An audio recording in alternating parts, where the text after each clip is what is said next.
Drug traffickers and their sponsors have no choice but to quit the port. We are not going to relent in waging war against them and their cohort. These were the words of the Think and Command Narcotic Commander of National Drug Law Enforcement Agency, Mohammed Aminu Abubakar, while addressing journalists at the commemoration of 2022 International Day Against Drug Abuse and Illicit Trafficking, which was held in Apapa, Lagos. Is to keep away from Nigerian Ports. So I think it just in short, that is my message to all traffickers and their cohorts around the place. Because I think the synergy we are having with all the stakeholders is such that it will make it difficult for them to use the facilities within the port in order to traffic in those drugs. But as for the users, I think whatever is making them, because there are so many factors which make somebody to use or abuse drugs. But whatever factor you are having as the issue, well, you should know that you are not left behind.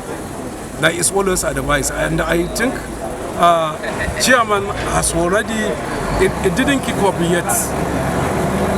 And I think from my speech, I have already said that from January to date, we have seized over 1,739 kilograms of various drugs.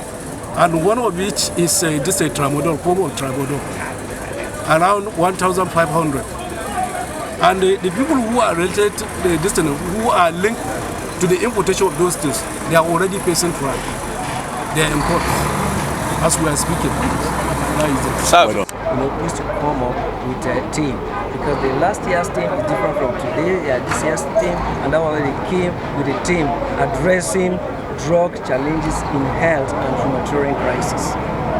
So, and everybody knows by taking drugs it affects your health.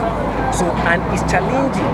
So how do we now go about resolving this issue, the challenges that people are facing, and look at the crisis that we are having all over, banditry, armed robbery, kidnapping, Boko Haram, and what's the fueling factor? What is the influencing factor? It is drugs. Ordinarily, wherever there is drug, there is crime. And wherever there is crime, there is drug. And in as much as there is no, when we are living in a drug-free society, you expect that there will be no any crime. Everybody will feel free, will go to sleep with two of your eyes closed.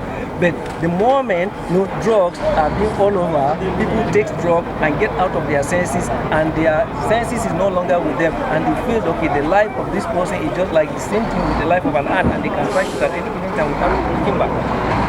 One advice is that at any given time, you should understand that they have only one life to live. And this country belongs to them, they don't have any other country. And whatever they are looking at it is that they are the leaders of tomorrow. And you cannot be a leader while you are an addict. So the best thing that could happen to any youth is to desist completely from drug. And if you have friends that are taking drugs, try and make sure that you have put a relationship with them. Don't be assertive in whatever form. Anytime they try to lure you into drug, stand your ground and tell them no. Be assertive in your decision. With that, and if they are bringing any drug topic, try as much as possible to change the topic or walk away from that, because nobody can force you into taking drug, except if you already have an intent of taking it. And in as much as you are not having intention of taking it, nobody will force you, because drug is dangerous and it will destroy your life, your homes, your family, your education, your career, whatever. Rather they beg. When they see people coming back from work, they keep on begging. All those money they are begging is for them to use this for drugs. So the earlier we start this campaign and carry the campaign down to our streets, down to our homes, that's the time we have started helping the government, because why the government have this body is to help the nation. And now, few people, like as I gathered here, that some people here cannot hear English, some people here cannot hear some other languages, rather their mother's dialect. So I would like some of us to go home and interpret it to some people that they cannot hear English, interpret to them to the language they can understand, so that they will be aware of the dangers of the drug. Thank you very much. The agency is focused on public health rather than the conventional emphasis on criminal approach. Joy Enamuna, Seabed TV.